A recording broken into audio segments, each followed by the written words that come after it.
আমি জানি এখন পর্যন্ত তুমি তোমার চ্যানেলে অনেকগুলো শর্টস আপলোড করে ফেলেছো, স্টিল তোমার শর্টসে ভিউজ আসছে না, আর আসলেও 1-2 হাজার ভিউজ এসেই ফ্রিজ হয়ে যাচ্ছে। এখন এর পিছনে তো অনেকগুলোই কারণ থাকতে পারে, কিন্তু সব থেকে অন্যতম যেই কারণ সেটি হলো গিয়ে তোমার শর্টস আপলোডিং মেথডই ভুল। সো এই ভিডিওটিতে আমি তোমাদেরকে ডিটেইলসে বলবো কিভাবে সঠিক পদ্ধতিতে তোমরা ইউটিউবে শর্টস আপলোড করতে পারবে, তাই এই ভিডিওটিকে প্রথম থেকে শেষ পর্যন্ত মনোযোগ দিয়ে দেখতে থাকো। ওকে, তো প্রথমে বলা যাক কোনটি থেকে শর্টস আপলোড করলে ভালো হবে, ইউটিউব নাকি ওয়াইটি স্টুডিও নাকি ক্রোম ব্রাউজার, কেননা এই তিনটি থেকেই তো শর্টস আপলোড করা যায়। এখন আমি তোমাকে এখানে স্ট্রংলি রিকমেন্ড করব তুমি ইউটিউব এবং ক্রোম ব্রাউজার এই দুইটিকে মিক্স করেই শর্টস আপলোড করো, কেননা দুটিরই আলাদা আলাদা ফিচার্স রয়েছে যেগুলো তোমার ভিডিওতে এক্সট্রা ভিউজ নিয়ে আসতে সহায়তা করবে। ওকে, তো শর্টস আপলোড করার জন্য আমরা প্রথমে ইউটিউব অ্যাপ ওপেন করব, তারপর এখানে নিচের দিকে প্লাস আইকন দেখতে পারবে, ওইখানে ক্লিক করে দেবে। তারপর আমরা এখান থেকে শর্টসে ক্লিক করে আমরা আমাদের কাঙ্ক্ষিত শর্টসটিকে এখান থেকে সিলেক্ট করে ফেলবো। ওকে, তো এবার উপরের দিকে এড সাউন্ডে ক্লিক করে আমরা এখান থেকে একটা ট্রেন্ডিং মিউজিক সিলেক্ট করে ফেলবো।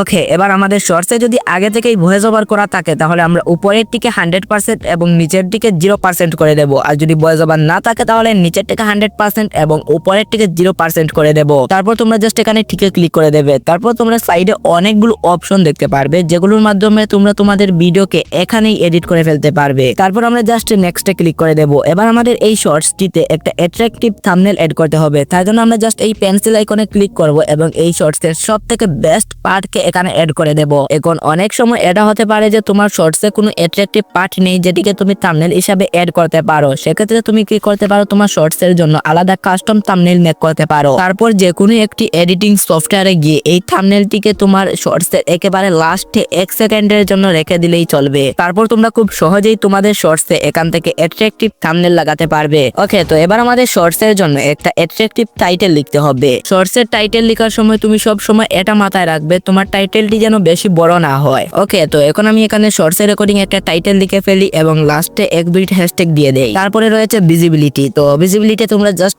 আনলিস্টেড সিলেক্ট করে দেবে। ওকে, তো তার পরবর্তী যে অপশন সেটি হচ্ছে গিয়ে লোকেশন। তো এখানে তুমি চাইলে তোমার লোকেশন সেট করতেও পারো, নাও করতে পারো, এতে কোনো সমস্যা হবে না। ওকে, তো পরের অপশনটি হচ্ছে সিলেক্ট অডিয়েন্স। তো এখানে তোমার ভিডিও যদি শুধুমাত্র বড়দের জন্য হয় তাহলে তোমরা জাস্ট এখানে ইয়েস সিলেক্ট করবে, আর তোমার ভিডিও যদি সবাই দেখতে পারে এমন হয় তাহলে তোমরা জাস্ট নো সিলেক্ট করবে। তারপরেরটি হচ্ছে রিলেটেড ভিডিও। তো এটি শর্টসের অনেক ইম্পর্টেন্ট একটা ফিচার, এটার মাধ্যমে তুমি তোমার চ্যানেলের অন্যান্য ভিডিওগুলোকে এই শর্টসটি দ্বারা প্রমোট করতে পারবে। ওকে, তো এখন তোমরা জাস্ট এই শর্টসটিকে এখান থেকে আপলোড করে দেবে। তারপর যে কোনো একটা ব্রাউজারে গিয়ে সার্চ করবে র্যাপিড টেক, তারপর প্রথম যে ওয়েবসাইটটি আসবে ওইটাকে ওপেন করবে এবং এখানে এসে তোমার শর্টসের যে টাইটেলটি ছিল ওইটাকে লিখে দেবে এখানে। তাহলে দেখতে পারবে এই ওয়েবসাইটটি তোমার শর্টসের রিলেটেড অনেকগুলো ট্রেন্ডিং কিওয়ার্ড দিয়ে দেবে। এবার এই প্রত্যেকটি কিওয়ার্ডকে নিচে কপি ট্যাগে ক্লিক করে কপি করে নিবে। তারপর ওয়াইটি স্টুডিওকে ডেস্কটপ সাইডে ওপেন করে এই আইকনটিতে ক্লিক করব। তারপর এখানে আমাদের একটু আগে আপলোড করা শর্টসটির উপর ক্লিক করব।